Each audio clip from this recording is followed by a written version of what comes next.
বাংলাদেশে Lionel Messi, Cristiano Ronaldo ও Kylian এমবাপ্পের মতো বিশ্বমানের ফুটবলার তৈরি হবে বলে আশাবাদ ব্যক্ত করেছেন প্রধানমন্ত্রী তারেক রহমান। আজ রাজধানীর আর্মি স্টেডিয়ামে প্রাথমিক বিদ্যালয় গোল্ড কাপ ফুটবল টুর্নামেন্টের পুরস্কার বিতরণ অনুষ্ঠানে তিনি একথা বলেন। প্রধানমন্ত্রী বলেন, সরকারের লক্ষ্য শুধু ক্রিকেট নয়, ফুটবল সহ সব খেলায় বাংলাদেশকে এগিয়ে নেওয়া। তিনি বলেন, শিশুদের মেধা বিকাশে খেলাধুলা, সংস্কৃতি চর্চা ও শিক্ষার সমন্বয় অত্যন্ত জরুরি।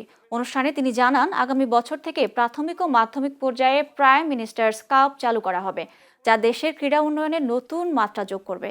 এদিন মাঠে উপস্থিত হয়ে খুদে ফুটবলারদের খেলা উপভোগ করেন তিনি এবং চ্যাম্পিয়ন দল জোরগাছা ইউনাইটেড সরকারি প্রাথমিক বিদ্যালয়ের খেলোয়াড়দের হাতে ট্রফি তুলে দেন।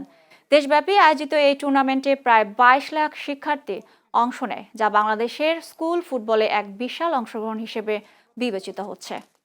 ফুটবল ওয়ার্ল্ড কাপ হচ্ছে, এখানে রোনালদো খেলছে, এখানে মেসি খেলছে, এমবাপ্পে খেলছে, কিন্তু তোমাদের মধ্যে থেকে এরকম খেলোয়াড় তৈরি হতে হবে।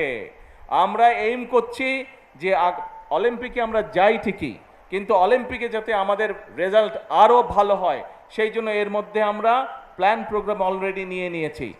ছোট বন্ধুরা, তোমাদের মধ্যে নিশ্চয়ই এখানে অনেকে আছে যারা নতুন কুড়ি স্পোর্টসেও তোমরা নাম লিখিয়েছো, নিশ্চয়ই অনেকে আছো এখানে কেউ নতুন করে স্পোর্টসে, এই যে হাত তুলেছে নতুন, ভেরি গুড।